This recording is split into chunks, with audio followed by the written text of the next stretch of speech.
Car से आता है मजदूरी कर इंडिया के लोगों के साथ, वहाँ भीख मांगने आता है 4 व्हीलर, 4 करोड़ की गाड़ी है, रोल्स रॉय भाड़ा पे चलती है, टैक्सी में चलाता है, हाथ दे के रोकवाता है, टैक्सी बकरी चराओगे ऊंट चराओगे, तनख्वाह देता है 30-35 हजार। अब यहाँ पे ना सरकार को लगा कि पेट्रोल खत्म हो जाएगा, सोना खत्म हो जाएगा, तो हमारी जनसंख्या क्या करेगी, तो इन्होंने कहा कि बाकी अरब में तेल है, भरपूर है, गैस भरपूर भरा हुआ है, जनसंख्या है नहीं कोई दिक्कत, और सोने का विशाल भंडार है, सोना का, सोना सोना बताइए, हम लोग यहाँ जमीन खोदिए दारू का बोतल निकले, यहाँ पे क्या है सोना। दुनिया में सोना का भी डिमांड भरपूर है, इतना महंगा हो गया सोना, पेट्रोलियम के बिना कुछ चल नहीं सकता है, जनसंख्या यहाँ के लोगों के पास है नहीं। अब यहाँ पे ना सरकार को लगा कि पेट्रोल खत्म हो जाएगा, सोना खत्म हो जाएगा, तो हमारी जनसंख्या क्या करेगी, तो इन्होंने कहा कि भाई अब अपनी जनसंख्या को भी काम सिखाओ।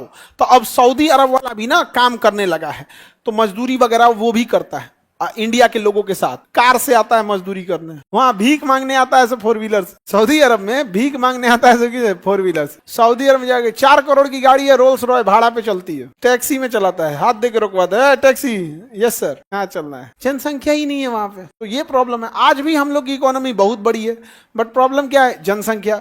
जनसंख्या में भी क्या, अब जो पैसा है वो डेवलपमेंट में खर्च होना चाहिए, तो चावल भात दाल गेहूं बांटने में खर्च हो जाता है, तो ये बहुत बड़ा समस्या है यहाँ पे। और उन लोगों के पास सोचिए, हम लोग के पास तो लाख संसाधन है, पानी है, खेती है, हर टाइप का मौसम है। अब कल्पना करो अरब वालों को क्या बीतता होगा, खाली रेगिस्तान है बस। अब लेकिन जनसंख्या कम है, अब वो लोग बकरी पालता है, लोग खाने के लिए ऊँट पालता है, तो इंडिया से लेबर बुलाता है, वैकेंसी निकलती है, मजरे में जॉब करोगे, सऊदी अरब में बकरी चराओगे, ऊँट चराओगे, तनख्वाह देता है 30-35 हजार। यहाँ से जाएंगे तो वहाँ 30-35 हजार नहीं देता है, वहाँ देगा आपको 1200 रुपया, 800 रुपया, यहाँ आने के बाद 30-35 हजार हो जाता है। हाँ रियाल देता है, यहाँ आने के बाद हो जाता है, तो ज्यादा पैसा नहीं देता है, लेकिन यह देता। अब आप वहाँ बकरी चराइए, ऊँट चराइए, मेसन लाइन का काम करना है तो जोड़ाई वगैरह कीजिए, वेल्डिंग कीजिए, क्योंकि जनसंख्या है नहीं। और वहाँ की जनसंख्या के वहाँ के मजदूरों से काम कराएंगे तो उनको तब 1000 रियाल पे तो काम नहीं करा सकते हैं, उसको ज्यादा देना पड़ेगा। इसलिए हमारे यहाँ से बहुत सारे वर्कर कहाँ काम करते हैं, सऊदी अरब। इस तपती धूप में, जहाँ आपको पंखा में लॉज में अगर 1 घंटा लाइट कट जाता होगा तो हालत खराब हो जाता होगा, सऊदी अरब में इतना धूप में काम करते होंगे। और हमारा देश नहीं जानते उनसे क्या किया, हमारे यहाँ से 55 लाख लोग अरब देश में काम कर रहे हैं, जहाँ से बिना भारत सरकार का कुछ भी किए यहाँ सीधे पैसा भेजते हैं भारत में, सीधा पैसा। और भारत सरकार के पास विदेशी मुद्रा का भंडार भर गया है।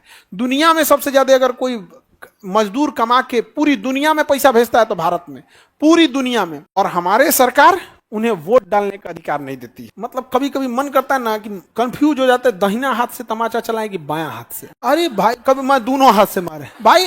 आज दुनिया टेक्नोलॉजी कहाँ चली गई है, उस व्यक्ति को बाई पोस्ट आप क्या कर दीजिए, उसका मंगा लीजिए, राजदूतावास है, एम्बेसी है, वहां आप ईवीएम मशीन लगा दीजिए।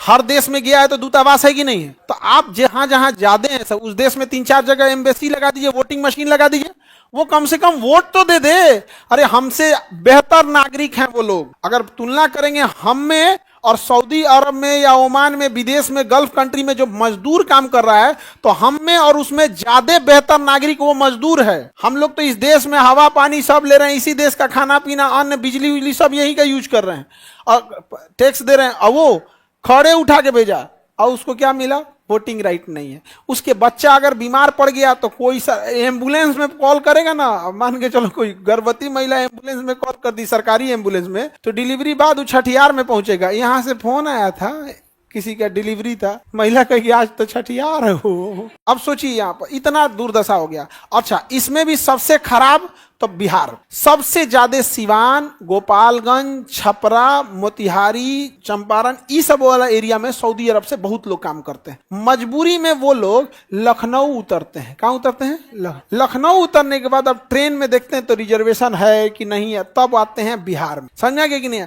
धिक्कार है इन लोगों को कि कोई इंटरनेशनल एयरपोर्ट नहीं बना सके। और बेशर्मो जयप्रकाश नारायण एयरपोर्टवा के अगवा लिख ले इंटरनेशनल एयरपोर्ट। रे बेशरम कहीं का। बेशर्मी का हद होता है। जब तुम्हारे यहाँ से फ्लाइट नहीं उड़ती है तो कितना बड़ा बेशरम है। अब बड़का अक्षर में और लेटरवा के पीछे लाइट जलता है, इंटरनेशनल एयरपोर्ट। गजब बेशरम है, बाप रे बाप, गजब बेशरम। भाई साहब, एक इंटरनेशनल एयरपोर्ट नहीं, शर्म की बात है। वो तो गया वाला है इंटरनेशनल, वो भी किस लिए? हज के लिए।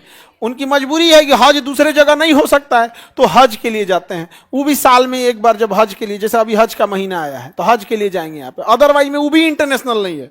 हाँ, बोध गया वगैरह से आते हैं लोग। पटना नहीं होना चाहिए। सोचिए उस मजदूर को कैसा लगता होगा कि वो यूपी की राजधानी लखनऊ में उतर रहा है और फिर वहां से ट्रेन से पकड़ के अपने यहाँ हाजीपुर सिवान आ रहा है। नहीं बन सकता है पटना एयरपोर्ट पे, नहीं। क्योंकि हम लोग को चाहिए क्या? गुंडों की लात, बतियाने के लिए जात, खाने के लिए भात। समझे? यहां गुंडा लात मारेगा मालिक, फिर एक दूसरा हाँ मालिक, हाँ मालिक। नौक मतलब ना, गुलामी करने में हम आज भी आगे हैं। यहाँ एक गांव में एक विधायक घूम जाएगा ना, नतमस्तक हो जाएंगे लोग यहाँ पर। विधायक जी प्रणाम, प्रणाम, विधायक जी प्रणाम। लगता है कि इनके घर का खर्चा यही उठा रहे हैं। मुंह मोड़ लो एक बार, समझ में आएगा क्या काम किया।